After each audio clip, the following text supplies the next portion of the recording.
আসসালামু আলাইকুম রহমতুল্লাহ। আলহামদুলিল্লাহ, আমরা আজকে ঘুরতে ঘুরতে চলে আসলাম কেরানীগঞ্জের একটি ঐতিহ্যবাহী মসজিদ, কেরানীগঞ্জের ধলেশ্বরে মূলত মসজিদটি। এই মসজিদটির নাম হচ্ছে গিয়ে ধলেশ্বর হানাফিয়া জামে মসজিদ। অবশ্যই এই মসজিদটির নাম আগে হানাফিয়া জামে মসজিদ ছিল না। এটার নাম হানাফিয়া জামে মসজিদ হওয়ার কারণ, এর পাশেই কিছুদিন আগে একটা মসজিদ নির্মিত হয়েছে, যেটি মূলত আহলে হাদিস মসজিদ। যার পরে এখন এই ডিভাইডেশনটা তৈরি হয়েছে, এটাকে বলা হয় হানাফিয়া জামে মসজিদ আর ওইটাকে আহলে হাদিস মসজিদ। আর এই মসজিদটা অনেক পুরাতন একটা মসজিদ।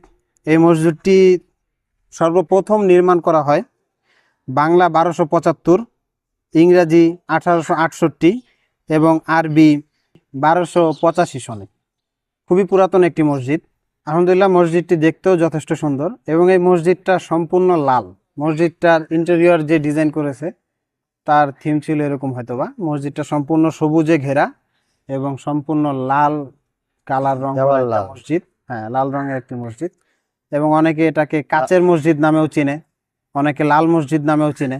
কাচের মসজিদ নামে চেনার কারণ হচ্ছে মসজিদের দেয়ালটা সম্পূর্ণ কাচের, এবং লাল মসজিদ নামে চেনার কারণ হচ্ছে মসজিদটা সম্পূর্ণ লাল, কিন্তু হ্যাঁ, রং লাল। কিন্তু মূলত এই মসজিদের নাম হচ্ছে ধলেশ্বর হানাফিয়া জামে মসজিদ।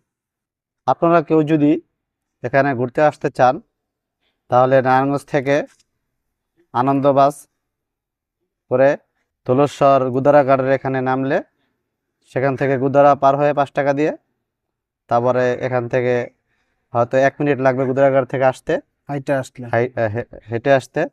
তো সেখান থেকে আসার পরে এই মসজিদটা দেখতে পাবেন। তো যারা চান এখানে আসতে, তো সবাই এখানে এসে ঘুরে যেতে পারেন এবং দেখে যেতে পারেন মসজিদটা কত সুন্দর। সবাইকে ধন্যবাদ। সুস্থ থাকুন, ভালো থাকুন।